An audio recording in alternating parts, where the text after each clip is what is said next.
पुराने समय की बात है। हिमालय की ऊंची पहाड़ियों के बीच बसे एक छोटे गांव चांदपुर में हर रात एक अजीब घटना होती थी।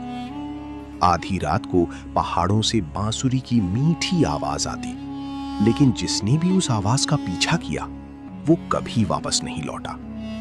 फिर एक दिन गांव में आया एक गरीब बांसुरी वाला और उसकी जिंदगी हमेशा के लिए बदल गई। गांव में अर्जुन नाम का एक युवक रहता था। वो लकड़ी की बांसुरियां बनाकर बेचता था। माँ बाप बचपन में गुजर चुके थे। उसकी दुनिया बस उसकी छोटी बहन गुड़िया थी। दोनों बहुत गरीब थे। कई बार खाना भी नसीब नहीं होता था। फिर भी अर्जुन हमेशा मुस्कुराता रहता। एक शाम अर्जुन जंगल से लकड़ी लेकर लौट रहा था। तभी उसे दूर पहाड़ी पर एक लड़की दिखाई दी। सफेद कपड़े, लंबे बाल और हाथ में चमकता हुआ दीपक। वो लड़की उसे देखकर मुस्कुराई, फिर अचानक गायब हो गई। अर्जुन को लगा शायद आंखों का धोखा है, लेकिन अब वो रोज मिलने लगी। उसका नाम नैना था। नैना को अर्जुन की बांसुरी बहुत पसंद थी। वो घंटों उसकी धुन सुनती रहती। धीरे धीरे दोनों दोस्त बन गए। फिर दोस्ती प्यार में बदल गई। लेकिन एक अजीब बात थी, नैना सिर्फ सूरज ढलने के बाद ही मिलती थी, दिन में कभी नहीं। एक रात अर्जुन ने पूछा, तुम दिन में क्यों नहीं आती? नैना का चेहरा उदास हो गया। उसने कहा, अगर मैंने सच बता दिया तो शायद तुम मुझसे नफरत करने लगोगे। अर्जुन ने वादा किया कि वो कभी उसका साथ नहीं छोड़ेगा। उस रात नैना उसे पहाड़ की चोटी पर ले गई।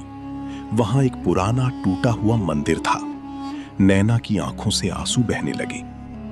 मैं इंसान नहीं हूं अर्जुन। मैं इस पहाड़ की परछाई। सैकड़ों साल पहले एक लालची राजा ने यहाँ के लोगों को जिंदा जला दिया था। उनकी आत्माओं के दर्द से मैं पैदा हुई। मैं किसी इंसान के साथ नहीं रह सकती। उसी समय आसमान काला हो गया। बिजलियां चमकने लगी। एक भयानक राक्षसी आत्मा मंदिर से बाहर निकली।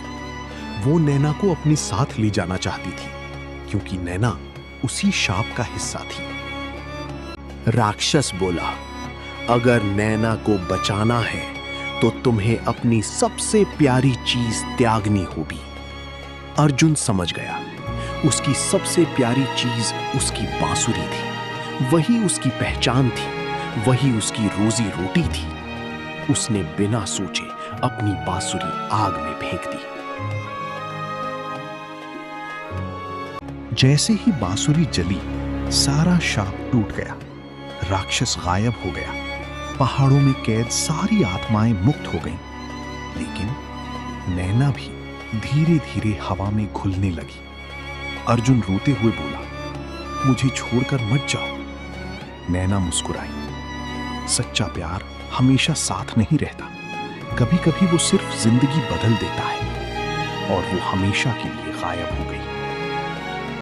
कई साल बाद अर्जुन गांव का सबसे बड़ा संगीतकार बन गया।